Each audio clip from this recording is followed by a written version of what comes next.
behavior.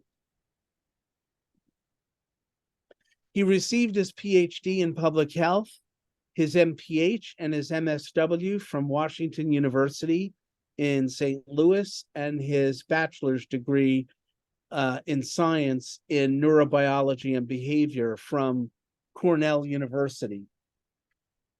And he's going to be talking about his RCMAR supported study related to mediating and moderating effects of modifiable lifestyle behaviors on dementia risk. So I'm going to turn it over to him, and probably we'll keep the questions to the end. We should have time at the end for questions and discussion. That's good. Can everyone see my screen? Can I get a thumbs up if you can see? Great. All right. Thanks so much, Joe, for the introduction. So as Joe had mentioned, my research areas are mostly in like health disparities and dementia, like many of you all here, and also dementia prevention. So I think this project is a nice tie between both of those areas of research. And by the way, I'm currently writing this paper for a JHAD-RCMAR special issue that some of us are submitting. So I'm totally open to any feedback, comments, thoughts you have as I go through this, because there's still definitely some time to, I guess, change things in the project, because I definitely want to make the best version of that paper for submission. All right, so some very quick background that's really motivating the study. As many of you know, there are some notable racial ethnic disparities in Alzheimer's disease and related dementias risk. So for Black older adults, they have about a 2 times significantly higher risk for dementia. And then for Hispanic, it's about 1.5 times significantly higher risk for dementia. We don't really know what is contributing to this, these disparities in later life, but we do know, though, that's not really due to genetics, especially since race, ethnicity are just social construct. And another motivating point for the study is that we don't really have any sort of like FDA approved drugs that are definitively prevent, slow, or treat ADRD. And the keyword here is definitive. I know there's some controversial recent treatment for ADRD, but I know that's a lot of controversy around that. So that's why I think it's so important to try to figure out what are some ways that we can best prevent dementia, which includes these modifiable lifestyle behaviors. There's been lots of different modifiable lifestyle behaviors that have been investigated for dementia. So for instance, there's been a lot of research on diet. I remember there was a study that I think was published a few weeks ago in the New England Journal of Medicine. They looked at, this is from the Rush group, they found that the MIND diet, I believe, did not significantly protect those that were engaging compared to the placebo in like a 3-year window. So I think the jury's still out on looking at the specific types of diets that are protective, but we do know that unhealthy diets are definitely not going to help you either, though. And then there's other research. For instance, I published a study earlier this year. It was a pretty large study looking at how sleep disturbances are detrimental for dementia risk as well. And then the ones I'm looking at today specifically are physical activity, cigarette smoking, and social contacts, which we know if you engage in physical inactivity, cigarette smoking, and not so much of a social contacts, that increases one's risk for Alzheimer's disease and related dementias based on numerous systematic reviews and meta-analyses that have been published. So we also know that there are racial ethnic disparities in each of these 3 lifestyle behaviors I'm focusing on for today's presentation. For physical inactivity, I think the first 2 are specific for most recently from the BRIFIS, from the CDC. So we can see that in general, older adults of color generally have lower levels of physical activity. They have higher cigarette smoking and lower levels of social contacts. So if we look at physical inactivity compared to the sample average, it's higher among Black and Hispanic adults. And then cigarette smoking has been trending lower, thankfully, over time, but we still see that it's a little bit higher for white and black older adults compared to the sample average. And then for social isolation, or social context rather, I feel like this is so complex because there's so many different facets of social context in terms of like the quality, quantity, how you're really measuring these like social engagement. So, and it was difficult for me to find one comprehensive one that includes older adults in all the major racial ethnic groups. So the ones I'm showing here today is from a paper that's about to be submitted from one of my med students I had over the summer. In his paper, he was looking at trends in social isolation across different racial ethnic groups and how that might be linked to dementia risk. So as recently as 2011, not 2011, 2021, he saw that we can see that in general, older adults of color have significantly higher levels of social isolation compared to the sample average, especially notably higher among Black and Hispanic older adults. And the social isolation variable is an objective measure. It's modeled off of the Berkman-Syme SNI, the Social Network Index. So it's a validated measure. So that feeds into the three specific aims I have for my study today. I'm looking at the association between longitudinal engagement and lifestyle behaviors and dementia risk. And as I've noted, the three lifestyle behaviors that I'm specifically interested in are physical activity, smoking, and social contacts. And that's mostly because of like the consistency and how those questions are worded in the data. And the keyword here is longitudinal. So, oops, I skipped the slide. So like all these studies, these are cross-sectional, and I'm very interested in seeing, or these studies right here, typically a lot of the research is using cross-sectional data, and if they're not using cross-sectional data, they're using very limited narrow windows. So I'm very interested in seeing like kind of like the long-term longitudinal engagement, how that's linked to dementia risk. And then the second point here is that we see these racial ethnic disparities.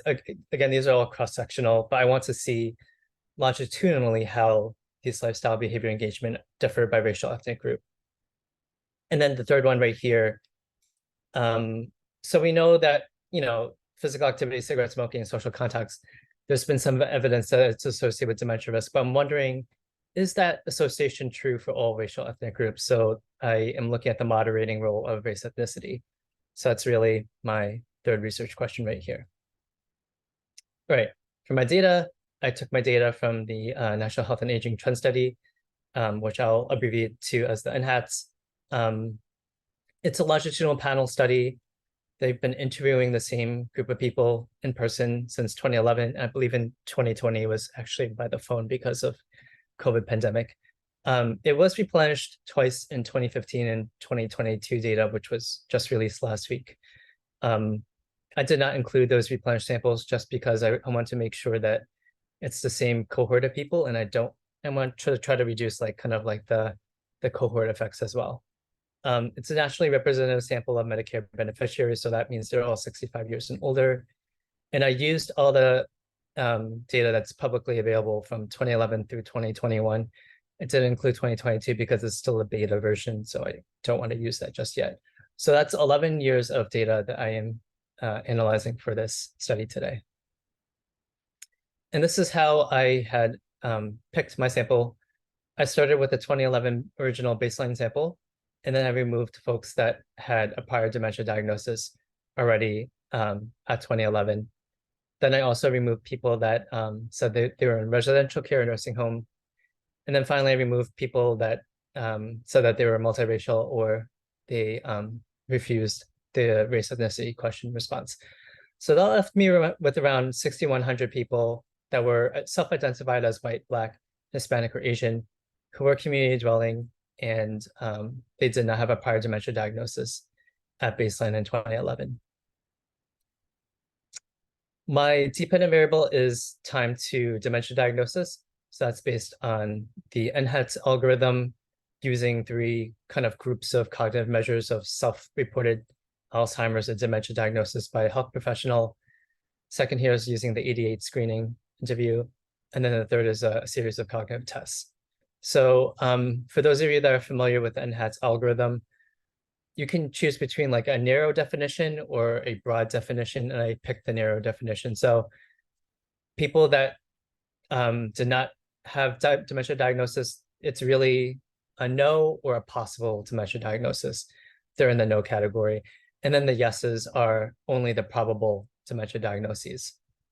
So based on this in-house algorithm using the narrow definition, so that's containing only the probables, about 14% of the sample had an incident dementia diagnosis during the period from 2012 through 2021. And you can see that majority of those diagnoses were among Hispanic older adults, followed by Black, Asian, and then finally for white older adults. And then for lifestyle behaviors, I used all the data available from 2011 through 2021. I'll talk about how I kind of worked on that in the next slide, I believe, or not the next slide, one of the following slides soon. I was looking at physical activity, smoking, and social contacts. So after talking with my two primary mentors, Michelle Carson and Jen Track, they had recommended that for physical activity, I merge the measures for vigorous physical activity that increases one's heart rate and also walking for exercise, because really any sort of exercise is beneficial for cognitive health. So if they had a yes for either of these, they engaged in physical activity for this study. Cigarette smoking is whether or not they were current cigarette smokers. And then for social contacts in the last month, if they ever visited friends or family not living with them. So those are the three measures I am using, and I really like them because they're like kind of really recent, either in the last month or currently right now, if they're engaging in these behaviors. So I looked at all those measures for each of the different years from 2011 through 2021. I often get questions on how race ethnicity is measured. This is based on also an NHATS algorithm.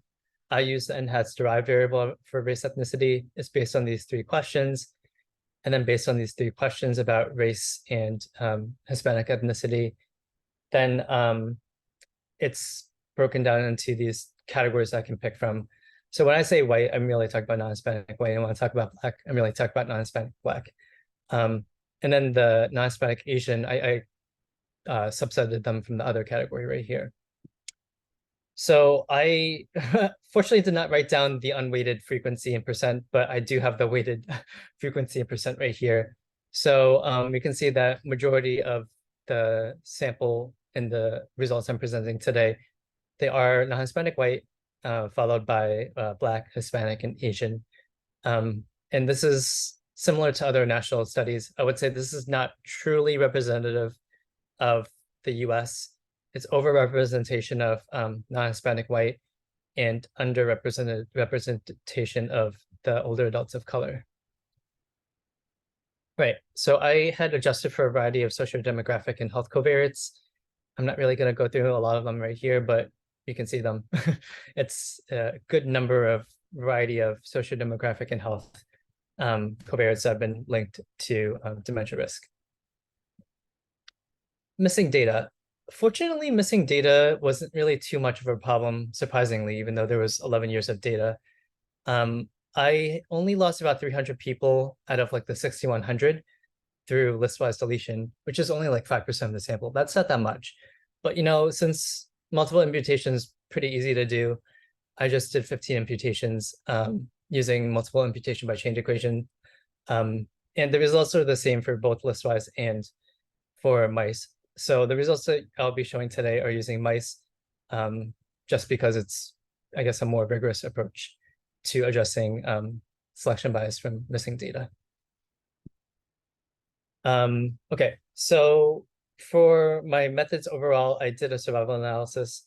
My event is timed to a probable dementia diagnosis starting from baseline in 2011. So how many years did it take for someone to get an incident dementia diagnosis from baseline?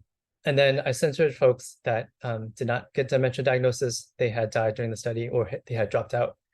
And I used just a very standard Cox models, and I applied complex survey sampling rates as well.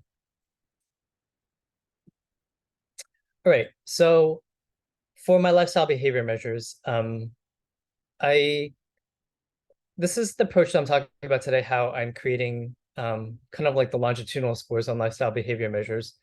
Um, I I think this approach is really neat because it kind of like is a good way of kind of longitudinally looking at how frequently they're engaging in each of the three lifestyle behaviors from baseline in 2011 through 2021.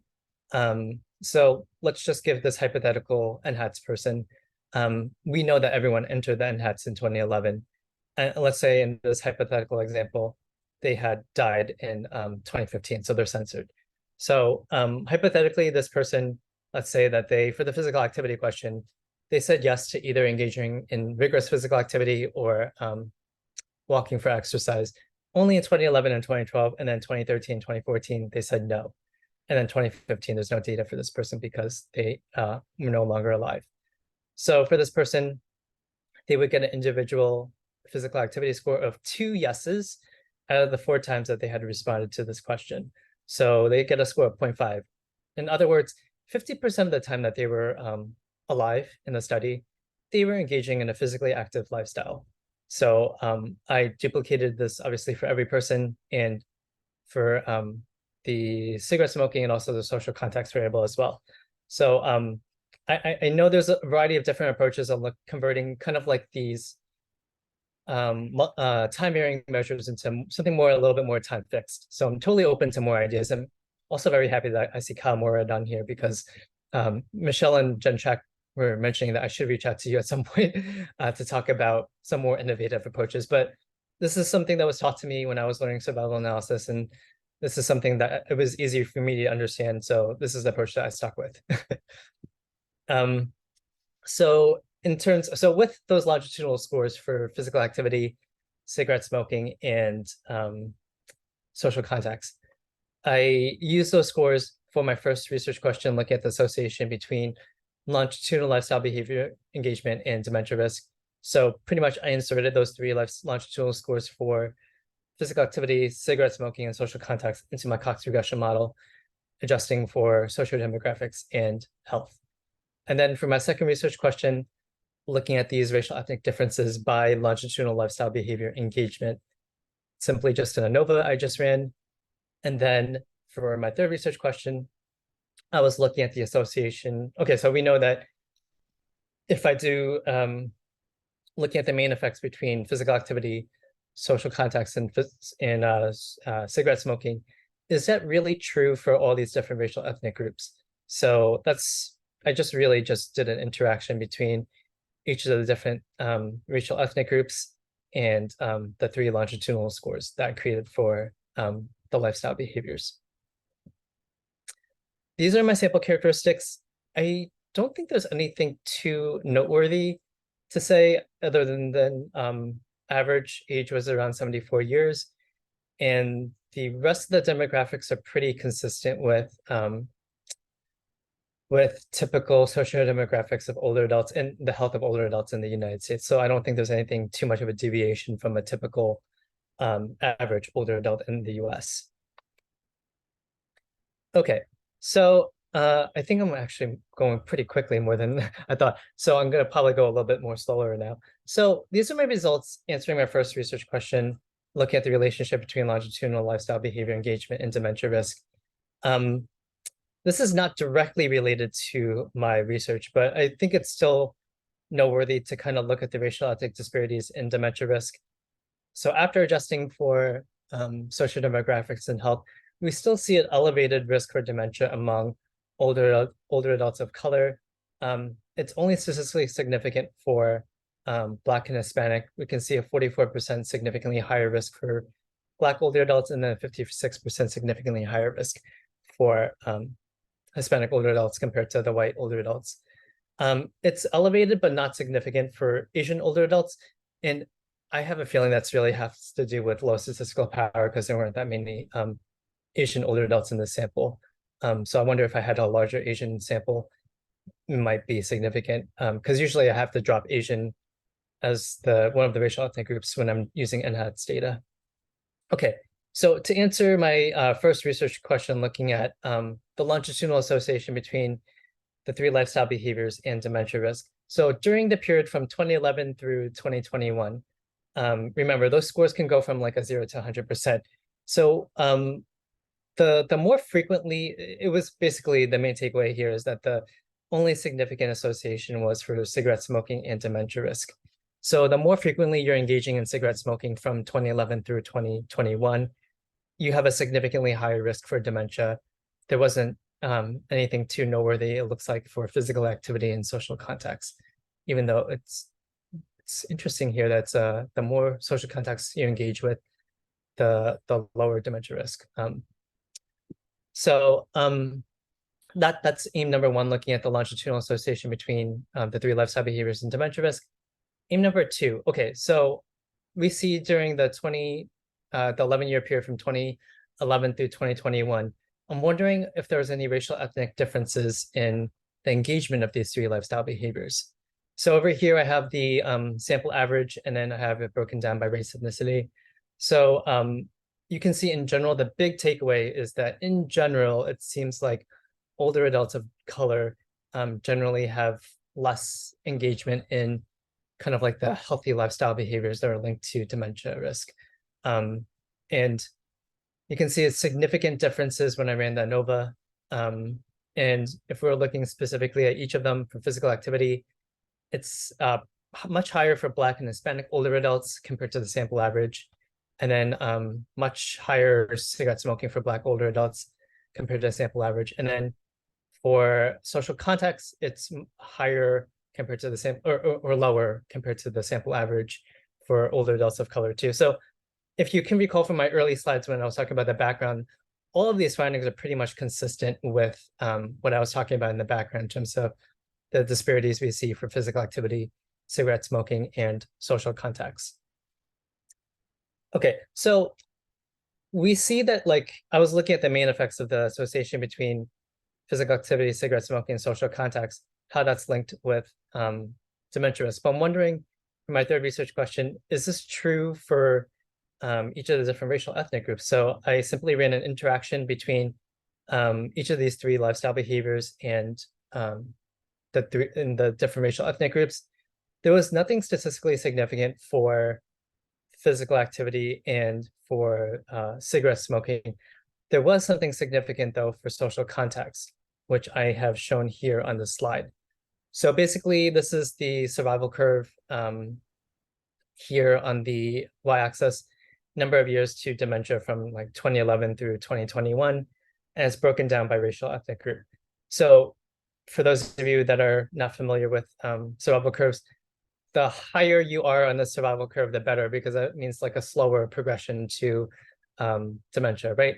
So it was only a significant interaction for Asian compared to white older adults for social contacts. So basically, the more that Asian older adults are engaging in social contacts, the more protective it was for their dementia risk later in life. So it was not a significant relationship for Black and Hispanic older adults.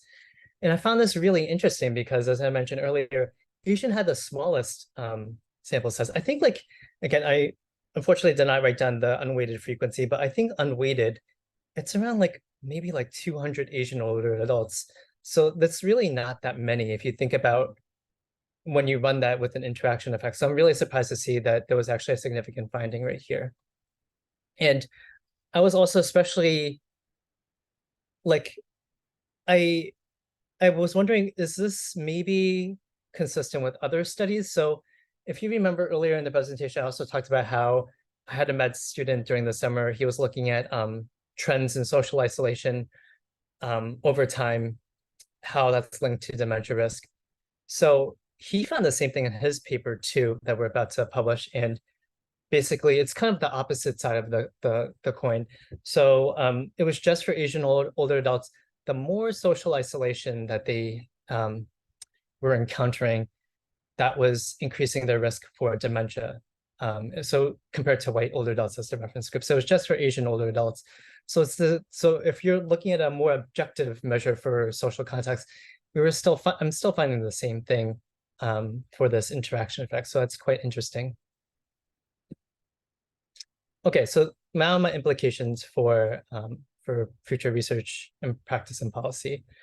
So my first point here is that I think we really need to focus intervention efforts on smoking cessation if we want to try to prevent dementia among those that are still currently smoking.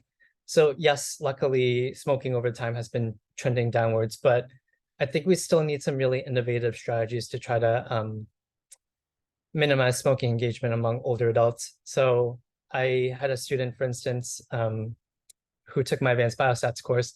She was looking at Griffith's data, and I'm wondering if we can maybe swap smoking with like something else, like maybe cannabis use. So in my student's paper that she looked at, she found that cannabis use was actually really protective for cognitive health later in life among older adults. So I'm wondering if we can maybe like try to swap the cigarettes with something else like cannabis use, because that seems to be more beneficial for cognitive health later in life.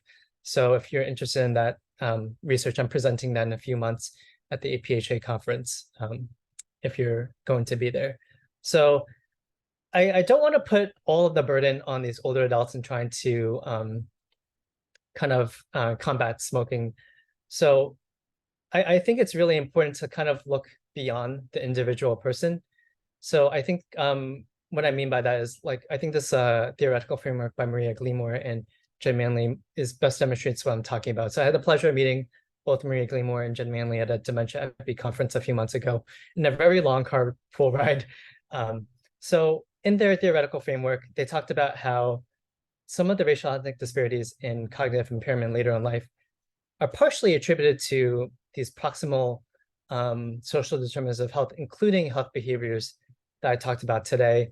But I really don't think that we need to move beyond the kind of the one-on-one interventions that are targeting, you know, the physical activity, cigarette smoking. Like, a lot of these factors are also driven by some of these distal social determinants of health that they note in their theoretical framework. So we know that a lot of these inequities in physical health and also health behaviors are driven by, for instance, psychological stressors and material conditions that are more often common in older adults of color. So yes, I think that for cigarette smoking, we need to target, like, we need to develop these innovative strategies that I talked about for smoking cessation, but I also think that we need to kind of tackle these fundamental causes, these distal social determinants of health that are contributing to these more proximal social determinants of health later in life. So that's my first kind of suggestion for future research and practice. My second thing here is that I think it appears that social contacts is a really promising intervention to reduce dementia risk among Asian older adults, which, as I noted earlier, still have an elevated risk for dementia. I don't really know why that's the case. So for those of you that attended the retreat a few months ago in Baltimore, like, I didn't really know why I was finding that finding, and I still don't know why. I had tried to have my a few of my med students during the summer try to investigate an explanation for this finding, and they couldn't figure anything out. And I still don't know why I'm finding this finding. I think if I had to guess, as I mentioned earlier, I mean, race, ethnicity, these are all social constructs, right? So really, it's probably something tied to culture. So I'm thinking, like, older adults specifically, like, I'm thinking of my parents that are in this demographic and my older relatives. Like, a lot of them, like most of these Asian older adults, by the way, they're in the specifically Chinese Americans. So I know a lot of Chinese Americans, they use an app called WeChat. And for those of you that don't know WeChat, it's like a all-encompassing social network platform for everything. And I notice a lot of older adults that are on WeChat, they're like often sharing like these, like kind of like these health tips about like diet, healthier lifestyle. So I'm wondering, like, is there's kind of like this diffusion of this health behaviors on social media that is more common maybe among Asian older adults compared to other racial ethnic groups I was looking at for this study. So I'm wondering maybe if that's explaining some of that. Because I know early, like, I had another study published last year. I was looking at racial ethnic differences. Oh, no, it hasn't been published. It's about to be published soon, actually, I was looking at racial ethnic differences and adherence to mitigation behaviors to protect oneself from COVID-19. So I was looking at masking, social distancing, and hand washing. And it was 100% adherence among only Asian older adults compared to Hispanic, Black, and also white older adults. So I'm wondering if that's kind of like this diffusion of this health tips among social media from Asian older adults. So I'm wondering if that's maybe explaining the very wild 100% adherence to all of those three behaviors to protect oneself for older adults against COVID-19. So I think we need some really research to look at what's contributing to this finding of how social context appears to be a lot more protective for Asian older adults compared to at least the white older adults as the reference group here. Okay, so future directions. I mean, like a lot of these racial ethnic groups I talked about today, they're not monolithic. Like there's so many different like subgroups within Hispanic, and even like within the Asian. Like I would say I'm very culturally different from like Japanese Americans, Korean Americans. So I think it's really would be noteworthy to look at, or we need to look at future research to see maybe if these relationships still hold in these other like smaller subgroups of Asian racial ethnic group, and maybe like replicating with larger sample to see if these findings still hold, I think. Second point here. So last year I published a study. I found that there were significant racial ethnic disparities in neighborhood environment. So I found that older adults of color significantly more likely to reside in neighborhoods with higher physical disorder. So that includes like crime, graffiti, litter. Older adults of color are also significantly more likely to live in neighborhoods with lower social cohesion. So that's like trusting people in your neighborhood. And I found in that paper also that it's just the physical disorder that's linked to dementia risk. And that probably has to tie with some of the health behaviors I talked about today, because if you're living in neighborhoods that are not that great, like I used to live in a Chinatown in New York City, it was not that safe. And I did not feel safe like running oftentimes outside of my neighborhood. So I would think neighborhood environment is really critical in shaping one's health behavior. So I think for a future study, it really needs to kind of integrate all the things I talked about today, looking at the intersection between race, ethnicity, these lifestyle behaviors, how that might be linked to neighborhood environment due to neighborhood environment, and then subsequently how that might be linked to dementia risk as well. And then I kind of mentioned this earlier. I think there's so many different approaches of looking at kind of like long-term engagement, these lifestyle behaviors, how that might be linked to dementia risk. So I talked about one approach today. And the reason why I brought you up, Kyle, is because Jen, Jack, and Michelle Carson, they were mentioning that maybe I should reach out to you about maybe doing something like a latent class analysis, maybe like creating different profiles for people, seeing like, okay, like these low, medium, and high, how frequently they're engaging in these like these favorable lifestyle behaviors during this 11-year window. So that's one thing I hopefully want to probably learn at some point in the future. But for now, I just want to kind of get the study wrapped up and looking at something that's a little bit more simpler to understand, I think. So that's a future direction for me as well. Okay, so some limitations for the study. Unfortunately, all the lifestyle behaviors are self-reported, which includes the whether or not they were exercising, socially contacting other people outside their households, and also cigarette smoking. I don't really think that there's going to be any sort of like the biases involved in with that. But well, I guess there might be, since these interviews were in person. So I think that's always going to, but like the big benefit is that I get all those measures for every single year since 2011. So that's really nice. One typical criticism I get whenever I do these sort of studies is that there's might be still be some confounding and selection bias. Simply just controlling for these covariates in these Cox models are not sufficient. So I've been recommended in the past to like maybe do like a propensity score approach. And the unfortunate thing with graduate training is that, you know, I've taken a class with propensity score analysis, another class on survival analysis, another class on multiple imputation, and I've never had a class that kind of combines everything. So I know how to do all those different things, but I still do not know what does the code looks like to have all of that together? So I was able to, like, do multiple imputation with Cox in this study, but I have not figured out how to incorporate propensity score approaches.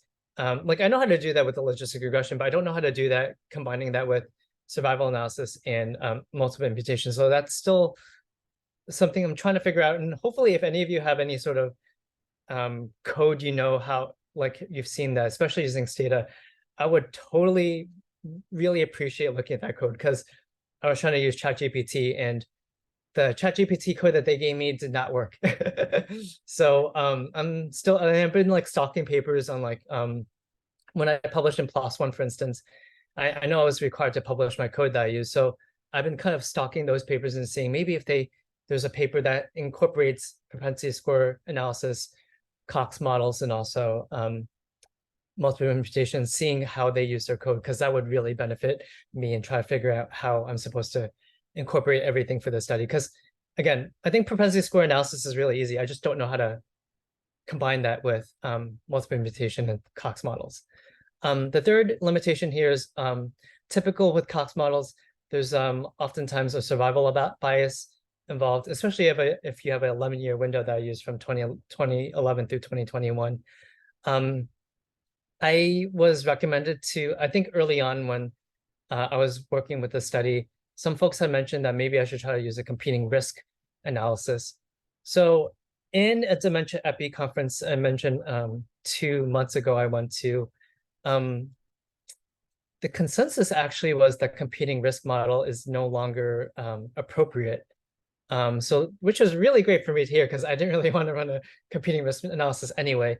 So there were some other alternative approaches that I got sent the papers to. So I'm probably going to investigate looking at those approaches. So that's still currently, survival bias is currently still an issue in the study for the results I'm presenting today. And then finally, I don't have any sort of like genetic measures, like for instance, for ApoE4, we know that's linked to dementia risk.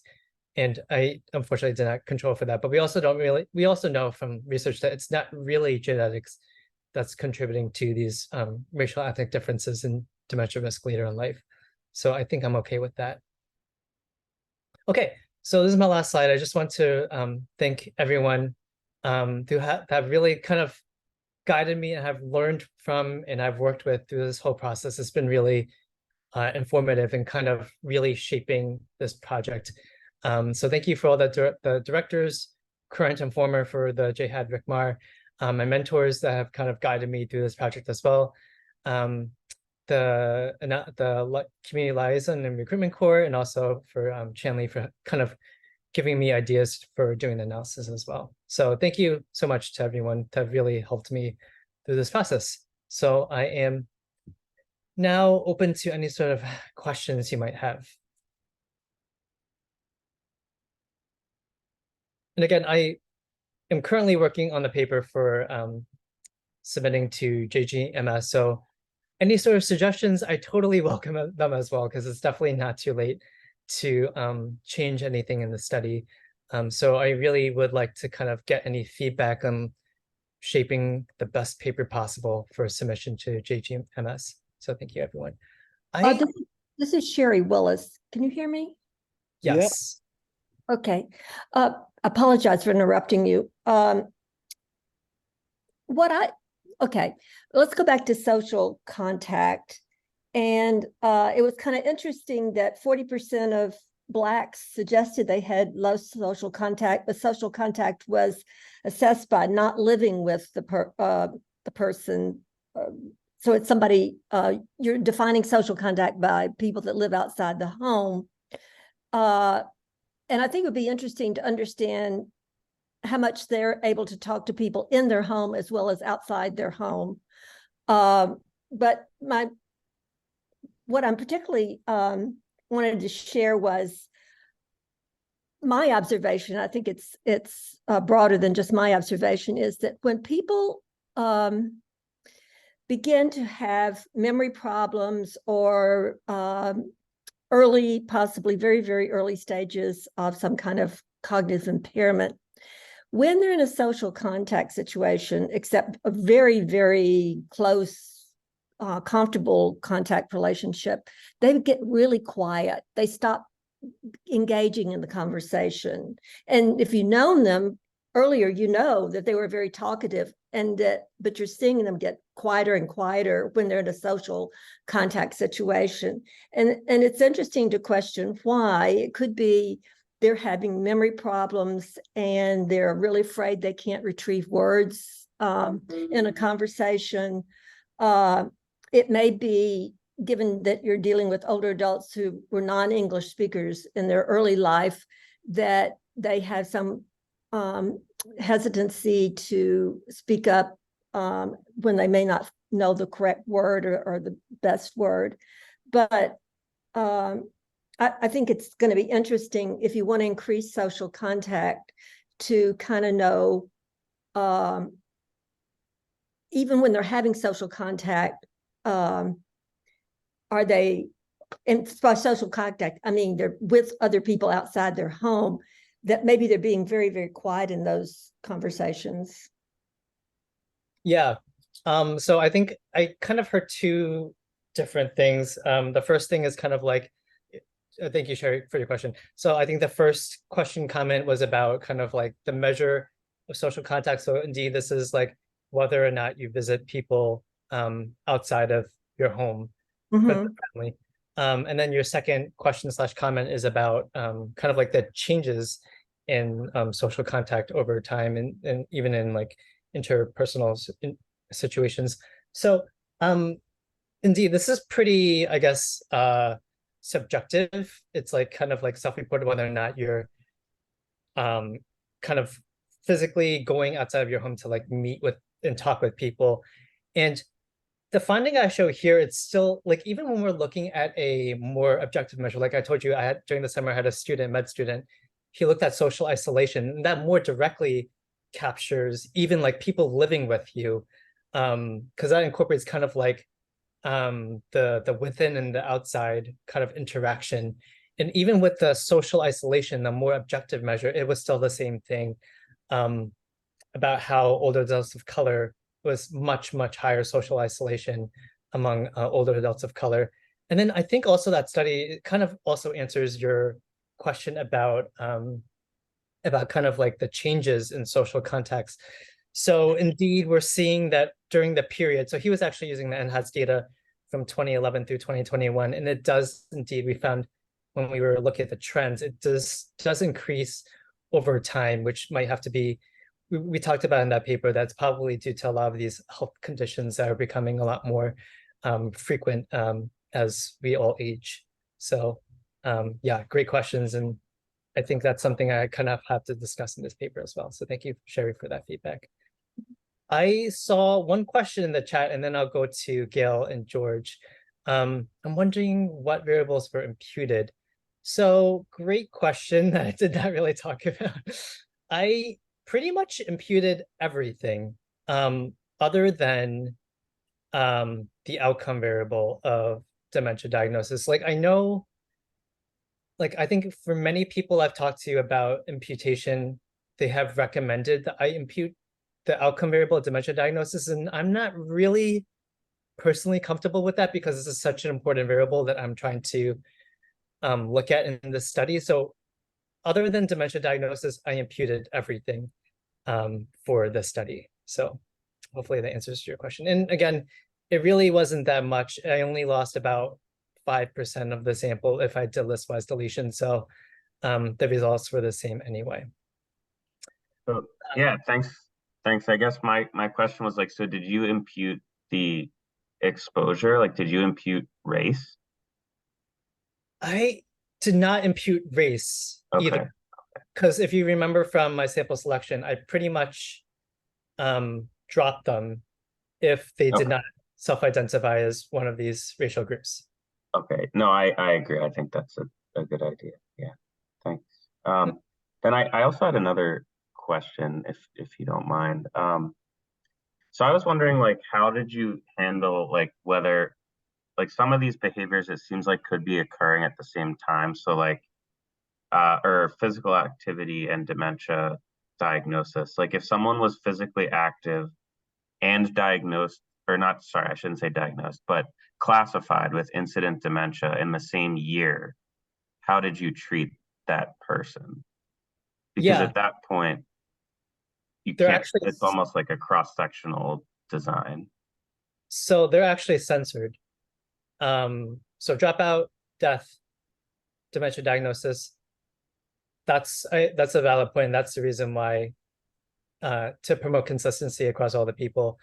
If they were censored at all, I would only look at the period where they did not have dementia. So, Okay, I yeah, see. Okay. Okay, great, thanks. yep. Gail, I saw your hand up first. Greetings, Dr. Wong. This Hey. is a great presentation and perfect timing for research that I'm currently working on. I just wanted to say that your research helps open up or elucidate some questions that I'm trying to better understand. And one of my mentors, Dr. Carolyn Catrona, her and her husband, Dan Russell, are famous for the loneliness scale. And we would have these discussions a lot. And she still kind of emphasizes this to me. She actually talked about monolithic group misrepresentation because in her research, looking at aging and health, she's concerned about the monolithic sort of misperception. And I think it's easier to sort of say, okay, this group is like this and that group is like that. But we know that that's not the case. That's not, accurate. But it's also difficult to sort of delineate, too many groupings or classifications. But I think we can do much better than what we are. And briefly, I just want to say that my grassroots community-based public health research that has taken me to the Southeast, the Northeast, the West Coast, and I've lived in the Midwest. I've lived all over the United States. I have never met a monolithic cultural group. I mean, even in my own group, I don't see any similarities. So I'm unclear about that, but I think your research really points to that message because your research is brilliant and that it's really helping us look at dementia risk outside of that sort of narrowly defined research. And we've been talking about this. I know back in 2006, we were talking about it, and I'm sure people have been talking about it for over 20 years. So I'm excited about us sort of tackling that, question. Even within groups and across group, there is no such thing as monolithic. So I'm looking forward to us kind of turning the page on that one. Thank you for your great presentation. No, thank you so much, Gail. Yeah, I totally agree. And these are kind of like the issues I'm currently facing right now. For one thing, I totally agree with the Asian monolithic group. Like, I don't even know how to really interpret this because, like, again, I feel like I'm very culturally different as a Chinese American from like Japanese and Korean Americans and other the subgroups within Asian. So that's why I'm like, I don't know. That's why I was so confused when I looked at this result. And your point about also like because these groups are so monolithic, it's like, how helpful are these? And that's actually the same criticism I get whenever I try to publish these papers too. It's like, I do this whole study, look at these racial ethnic differences and like adherence to COVID-19 mitigation behaviors. And then I get this comment from a peer reviewer number 2. It's like, this is not appropriate. It's really like race, ethnicity, or social constructs. You should be really looking at like racism because it's really racism that's driving these differences in health behaviors. And I totally agree. But also like, I wonder, like, does that mean that like none of us then should be looking at these differences? Like, and I think this is still an important contribution to the literature. And that's kind of like the conflict I'm having right now in a lot of the research I'm doing. So I feel like one day I would really like to get a professional development seminar on how like early career researchers can kind of really tackle that criticism that some of us are getting when we're doing health disparities research. Briefly, if I can have 30 seconds on the floor, I think what you said is brilliant, but you hit the point perfectly. It's structural racism. It's not, that we need to deal with monolithism. We need to talk about structural racism, you know, because I met an African-American woman yesterday at a coffee shop and we had nothing in common, but she pointed out to me, she said, hello. She said, you know what, if the police cops were trying to stop someone, we'd probably be in a higher risk group because of institutional racism. So that's what's driving this. And we need to look at the structural factors. It's easy to look at the interactional dynamics, but that's not where the problem is emanating from. But I think your presentation is so useful for this research. So thank you. Great, thank you. And hopefully I won't get that pushback again when I try to publish this. George. Yeah, thanks, Roger, and congratulations on finishing your RCMAR pilot and for a really thought-provoking presentation today. I was curious about your recommendation of swapping out cigarette smoking for cannabis use, and as cannabis is in sort of as a protective factor against cognitive decline. And so I don't know that literature all that well, don't keep up with it, but I seem to recall there are mixed results in that literature, and there are studies. I seem to recall reading a meta-analyses that show that lifelong cannabis use actually leads to lower cognitive performance, and that it doesn't always function as a protective factor, and there may be other deleterious kind of health consequences. So I guess I was just curious, and maybe urge some caution in terms of making that recommendation as kind of a public health message that it's really kind of an unanswered question, and I'd be careful with sort of promoting that as a protective factor. Gotcha. Yeah, I remember when I first kind of presented the early results for that, there was some pushback because we know that for young adults that use cannabis, it's actually it increases your risk for cognitive impairment because it kind of inhibits the development of your brain cells. So yes, but from the literature I read, it's really surprising. From what I've read, it seems to be beneficial for older adults. So that's when I'm like, oh, this is pretty consistent now with some of the literature I read. And I think that some of the inconsistency also has to deal with the concentration in some of these cannabis products too. So thanks, George. I'll definitely take that caution in mind. Sure. Thank you. Yeah, Roland.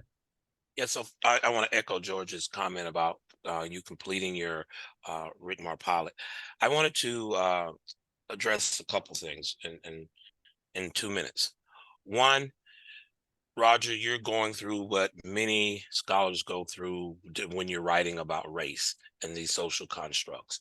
So having a professional development series session on how to deal with those feedbacks, I think we can accommodate that at some point in the future. But what I think you should do now is to address that. You need to, I haven't read the paper, so this may be all done. You should have recognized and acknowledged structural racism in its place, and then acknowledge that you don't have that measure in these data, and then appreciate that, and then move forward. That's the quickest, easiest way to do it. This is very similar to when we made a shift away from studying disparities and start working on minority health and start thinking about those things. The review, it takes time for the reviewers to catch up with the evolution of the science. And with the killing of George Floyd, there's this explosion of everybody awareness. So I think we're caught up in an evolution. But I'm happy to read over your comments and feedback to the reviewer, and happy to help shape that little piece that needs to be shaped. Great, thank you. I think I've been pretty successful in getting those types of things through the system. Yeah. So yeah, sure. I think Kyle, I saw your hand up at some point, and then it got unraised. Maybe sorry. Yeah, I didn't know if we had enough time, but sorry, I was just going to share a paper. It's a great paper by Whitney Robinson, who's epidemiologist at UNC, and she has a lot of good feedback on how to interpret action terms. And I think it's not just due to differences in effect, but it also could be due to differences in outcome prevalence and exposure prevalence. I just thought it might help your interpret findings. But I'm trying to find it right now. Okay. So sorry, I'm I'll scrambling. email you, but if you can't find it, don't worry about it. Yeah.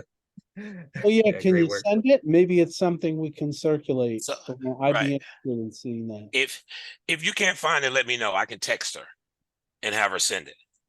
But I just Sure, need to know yeah. what the paper's about because she has so many. So, Yeah, the first author is Julia Ward. Yeah, I'm trying I to think send I know it. that paper. Yeah, it's how do we assess a racial disparity in health? Yep. It's in Annals of Epidemiology. I think it's a good paper because and I think you show a lot of it too in your work, Roger, where there's not just a difference. It may not be a difference in effect across racial groups, but it could be due to the outcome prevalence to the exposure prevalence. So, oh yeah, thanks. I think somebody shared it in the chat. But We yeah, use great this in work. one of our classes. I would have to dig it out if you can find it. All right. Oh, Okay. cool. I'll read this. Thank you so much. Oh, good. Well, it's 2 o'clock, so we probably need to end, although I had a question for you, but it's more like probably I'm confused. So if you don't mind, Roger, I'll send you an email. Oh, okay, sure.